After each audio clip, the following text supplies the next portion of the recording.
여러분 안녕하십니까? 국민의 소리 이광희 TV의 이광희입니다. 최근 이재명 정부에서 30조 원이 넘는 추경안을 의결했습니다. 이 추경은 민생을 회복시키고 경기를 진작하는 데 사용될 예정입니다.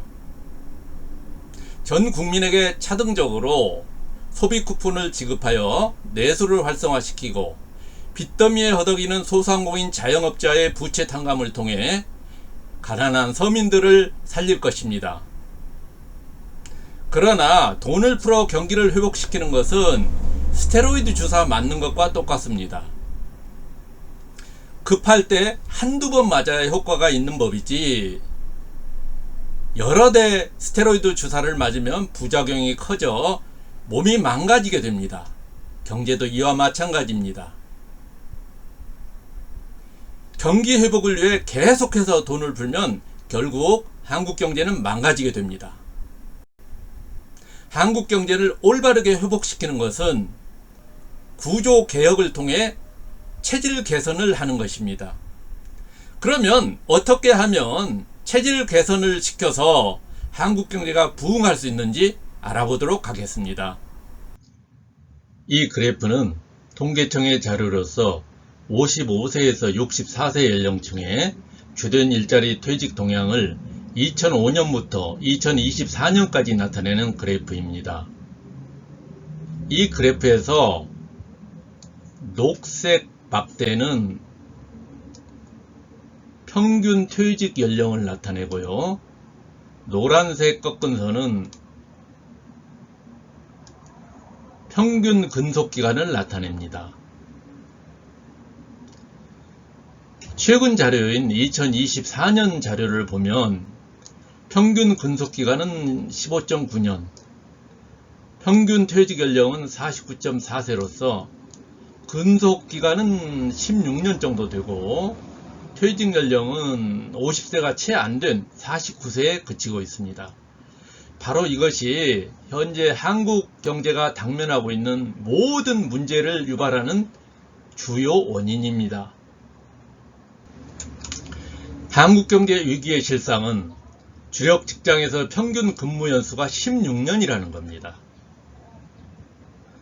입사는 늦은 나이인 33세에 해서 퇴사는 50세도 채 안 된 이른 나이인 49세에 하는 것이 한국 경제 위기의 현황입니다. 입사 자체도 33세이면 매우 늦은 것으로서 IMF 이전에 비해서 5, 6년 정도 늦게 입사를 하는 거죠. 퇴사도 50세 이전이면은 이 나이에 퇴사를 하면 대부분의 사람들은 가정에 고등학교 다니는 자녀들이 있거나 아니면 대학생인 자녀들을 두고 있습니다. 이 상태에서 퇴직해서 그냥 놀 수는 없으니까 새로운 직장을 구해야 되는데 대부분은 단순 노무직이거나 자영업자로 전환되는 경우가 많습니다. 그래서 이렇게 주력 직장에서 평균 근무 연수 16년이 청년 실업자와 자영업자를 양산하고 있습니다. 청년 실업은 약 70만 명 정도 현재 되고 있고요. 정식 실업자 30만 명에 그냥 쉬는 청년이 40만 명 정도 됩니다.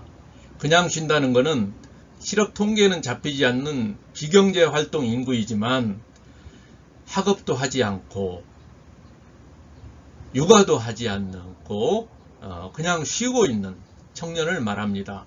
대부분은 그전에는 열심히 구직 활동을 했지만 취업이 어려워서 취업을 포기하고 그냥 쉬는 청년이 되겠습니다. 또 소상공인 자영업자는 300만 명 이상이 되고 있어서 현재 한국 경제의 어려움이 바로 이런 청년 실업자와 자영업자에서 많이 표출되고 있습니다. 현재 한국 경제 위기의 배경은 코로나 사태와 비상계엄 정국이라고 할 수 있습니다.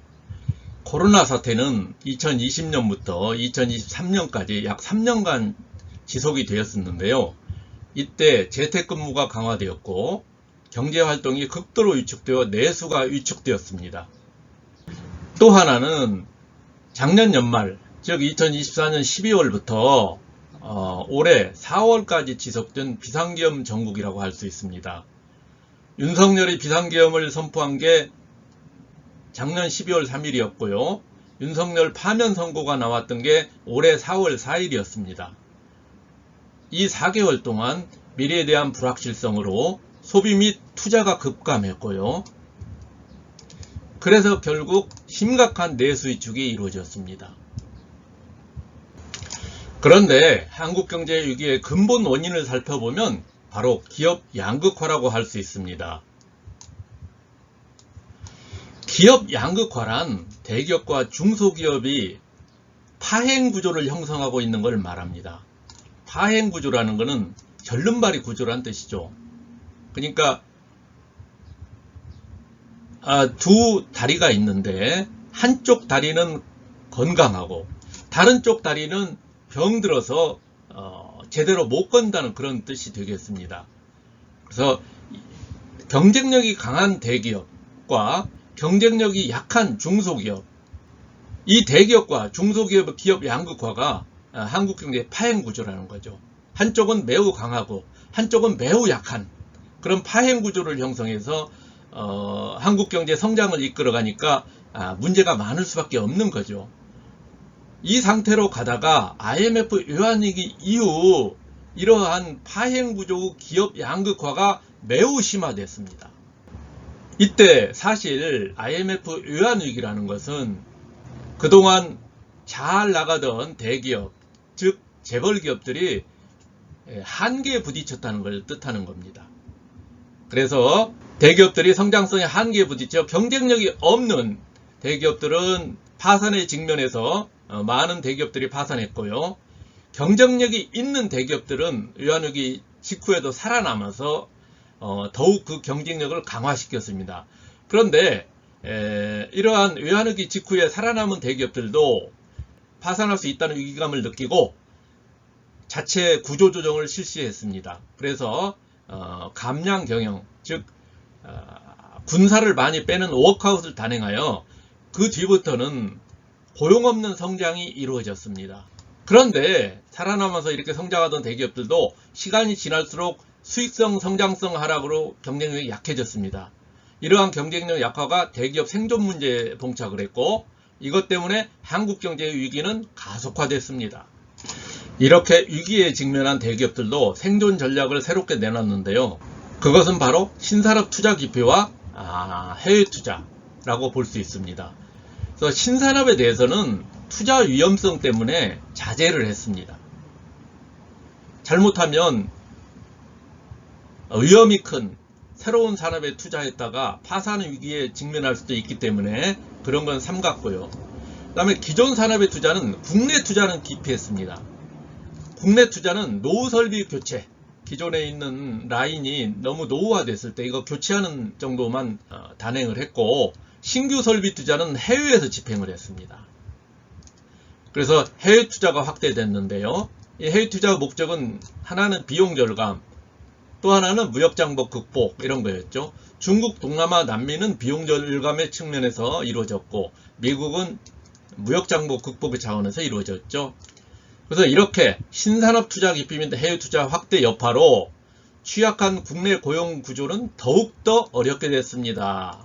그래서 많은 청년 실업자와 많은 자영업자가 양산되게 됐습니다. 외환위기 이전에는 한국 경제에 낙수 효과가 발생을 했습니다. 낙수 효과라는 것은 대기업의 성과가 좋으면 연관 산업을 이용해 중소기업 등 후발 낙후 부분에 성과의 일부가 유입되는 효과를 말해서 전체적으로 대기업이 좋아지면 중소기업도 좋아지고 서민도 잘 살게 된다는 그런 이야기입니다. 컵을 피라미드 형태로 쌓아 올리는 뒤에 맨 위에 컵에 물을 따르면 맨 위에 컵이 물이 차면 그 물은 두 번째 줄에 있는 컵으로 물이 채워질 거고 거기가 다시 차면 다시 그 밑에 있는 컵들한테 물이 채워질 겁니다. 이렇게 하나씩 순차적으로 물이 채워진다는 것을 의미하는 것으로서 대기업 맨 윗부분에 있는 대기업 성과가 좋으면 그 영향이 점점 그 밑에 있는 중소기업 서민들한테도 유입된다는 영향을 미친다는 그런 이론입니다. 그런데 외환위기 이후부터는 낙수 효과가 사라졌어요. 그 이유는 이제 외환위기 직후에 고용 없는 성장, 그리고 최근에는 대기업의 성장성 급락과 해외 투자 이런 것 때문에 낙수 효과가 사라졌죠. 그런데 낙수 효과에 반대되는 의미로 분수 효과라는 게 있습니다. 분수라는 건 밑에서 물을 뿜어서 위로 뿜어 올리는 것이 분수죠. 부유층에 대한 세금을 늘리고 저소득층에 대한 정책 지원을 늘리면 경제 성장이 이루어진다는 주장입니다. 그래서 먼저 저소득층에 대한 정책 지원을 하게 되면 저소득층이 혜택을 보게 되겠죠. 그러면 그 혜택의 영향으로 소비라든가 이런 쪽으로 해서 점점점 그 영향이 부유층까지 올라가서 부유층도 혜택을 본다는 그런 논리입니다. 그래서 경기 부양이 저소득층과 중소기업에 대한 직접 지원을 하게 되면 가계 소비 및 기업 투자가 증가를 하고 생산이 증가가 되며 이것은 고용 증가를 가져오겠죠. 그러면 전체적으로 경제가 성장한다는 그런 이론입니다.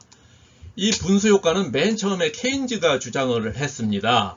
그런데 최근에 이재명 정부에서 추경 예산을 통과시키고 머지않아 국회 의결이 남아 있는데 이 추경 예산도 이러한 분수 효과의 한 예라고 할 수 있습니다. 전체 국민에 대해 차등적으로 소비 쿠폰을 지급해서 소비를 좀 진작시키고 그 다음에 또 빚더미 허덕이는 소상공인 자영업자의 부채 탕감을 통해서 그분들이 살게 해주는 거, 이것도 분수 효과의 일종이라고 할 수 있겠습니다.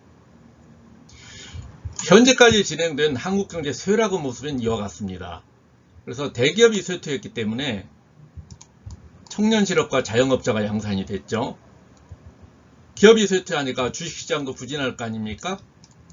그래서 주식시장이 부진하니까 시중의 자금이 주식시장으로 가지 못하고 부동산 시장으로 가서 집값 폭등만 불러왔던 거죠. 이런 상황이다 보니까 내수가 부진했고 또 창업활동이 부진하다 보니까 당연히 이공계 소위 현상이 일어난 겁니다.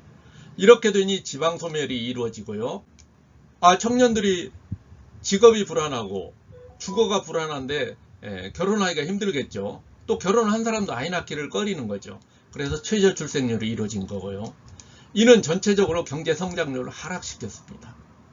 이러한 악순환이 지금까지 되었던 게 한국 경제의 쇠락의 모습입니다. 이런 상황에서 한국 경제 위기의 해결책은 과연 뭘까요? 그것은 바로 한국 경제의 구조개혁입니다. 이것은 중소벤처기업가 핵심 역할을 수행해야 될 텐데요. 대기업과 중소기업의 파행구조를 개혁하는 겁니다. 이미 한국 경제의 근본 원인이 기업 양극화, 즉 한국 경제의 파행구조가 원인이라고 했으므로 이것을 개혁해야만 근본적인 위기가 해결됩니다. 이걸 개혁하기 위해서는 중소기업과 벤처기업의 육성을 해야 되고요. 그 중에서 무엇보다도 중요한 것이 벤처혁명이 필요한 겁니다. 제가 혁명으로 이야기를 했습니다. 이거는 한국 경제 구조를 개혁하는 거예요. 근본적으로 개혁하는 거기 때문에 벤처혁명이란 말을 썼어요. 그래서 벤처기업을 육성해서 벤처붐을 조성하는 겁니다. 반드시 필요한 겁니다. 이러한 벤처붐은 사실 한국 경제에서 1990년대 말에 이미 한번 조성이 됐던 겁니다. 그때 당시에는 IMF 외환위기 직후에 벤처 붐이 일어나서 IT 쪽 벤처 붐이 주로 일어났죠. 일어나서 네이버, 다음, NC소프트 같은 세계적인 기업이 육성이 됐었죠. 이러한 벤처 붐을 다시 한번 일어나게 해야 된다는 겁니다. 그래서 새로 벤처 붐을 일으켜서 인공지능, 우주, 항공 등 미래산업, 많은 첨단 산업이 있을 겁니다. 여기에 대해서 생태계를 확립하고 여기에 대해서 세계적인 기업이 자라나야 된다는 겁니다. 그래서 이런 기업들이 자라나서 소기업에서 중기업으로, 중기업에서 중견기업으로 또 대기업으로 성장하면서 많은 고용을 창출하고 그러한 벤처기업들이 지방에 설립되면 지방도 활성화되는 겁니다. 그러면 모든 문제가 해결될 수 있습니다. 이 벤처혁명이 절대적으로 필요한 겁니다. 그림으로 나타내면 이와 같습니다. 중소벤처기업이 발흥을 하면 청년 실업과 자영업자 양산이 해소가 되겠죠. 그리고 또 새로운 기업들이 나왔으니까, 새로운 좋은 기업들이 나왔으니까 주식시장이 화랑을 보일 겁니다. 그러면 주식시장이 화랑을 보이면 그동안 부동산 시장으로 몰렸던 시중 자금이 주식시장으로 흘러들어가겠죠. 그래서 집값도 안정이 될 겁니다. 이렇게 보면 내수 진작이 될 거고요. 또 좋은 기업들을 많이 창업하려는 그런 움직임이 많이 일어날 겁니다. 그래서 이공가의 활성화가 될 겁니다. 그러면 이런 좋은 기업들이 지방에 설립이 되면 지방도 회생이 됩니다. 청년들이 직장이 안정되고 주거가 안정되면 당연히 결혼을 하려고 그러겠죠. 그래서 결혼도 하고 또 아이도 많이 낳으려고 그럴 겁니다. 당연히 출생률이 상승을 하겠죠. 이렇게 하면 한국 경제 전체적으로 성장률이 상승하게 되는 선순환이 이루어집니다. 이것이 바로 한국 경제 부흥의 시나리오입니다.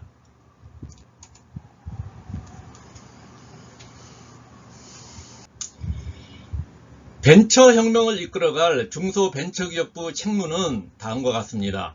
먼저 벤처혁명의 기반을 마련해야 됩니다. 그래서 벤처붐 조성의 촉매 역할을 해야 되겠죠. 저는 이것을 벤처혁명의 불을 지피기라고 이야기를 하고 있는데 불쏘시개 역할을 해야 된다는 겁니다. 그래서 예컨대 벤처기업 경연대 같은 걸 열어서 처음에 벤처혁명의 불을 지필 수 있다고 봅니다.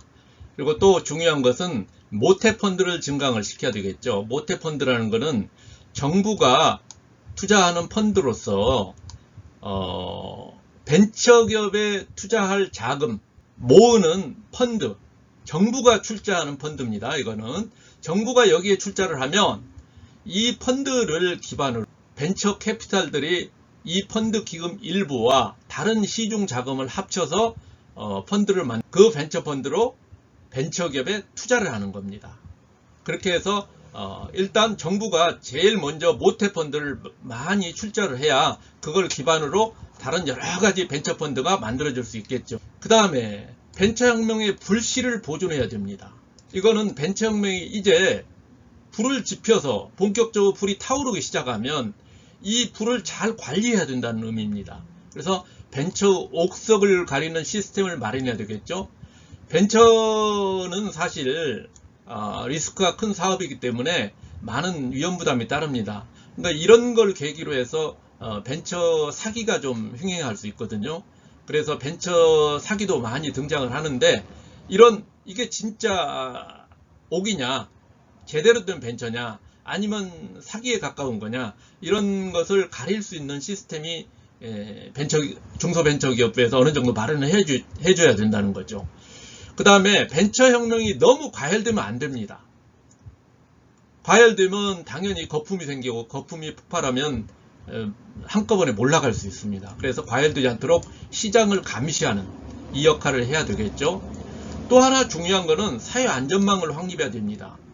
벤처기업이라는 것은 모험기업이기 때문에 한 번 시도해서 성공하는 경우는 드뭅니다. 대부분 몇 번 실패한 뒤에 성공하게 되는데, 이때 시도해서 실패한 벤처기업가들이 죽어나가면 안 되겠죠. 그대로 다시는 재기불능 상태가 되면 절대 안 되죠. 그래서 이런 걸 막고 이 사람들이 다시 도전할 수 있도록 항상 그 환경을 마련해 줘야 됩니다. 이것이 바로 사회 안전망인데, 이런 걸 중소벤처기업부가 해야 될 일이죠. 자, 그래서 벤처업계는 이런 이야기가 있죠. 10번 도전에 성공하지 않는 벤처 없다. 10번 도전하면 어떤 것도 다 성공할 수 있습니다. 자, 이때까지 이 사람들이 죽지 않고 버텨나갈 수 있도록 그 안전망이 반드시 필요합니다. 자, 이 그림은 제가 챗 GPT를 이용해서 만든 그림입니다. 한국 사회의 미래, 벤처혁명으로 새롭게 탄생하는 한국 사회의 미래를 한번 그려봤습니다. 벤처혁명으로 한국 경제를 부흥시켜라. 벤처혁명으로 한국 경제가 바뀌고 그 다음에 한국 사회가 바뀌어서 한국 국민이 환희작약하는 모습을 그리고 있습니다. 이것이 바로 한국 사회의 미래입니다. 여러분, 오늘은 한국 경제의 구조개혁을 통해 한국 경제가 부흥하는 모습을 살펴봤습니다.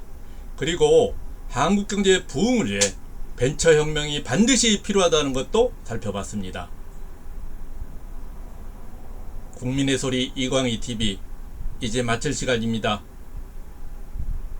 오늘 내용이 좋았다면 구독과 좋아요를 눌러주시기 바랍니다. 감사합니다. 다음 시간에 뵙겠습니다.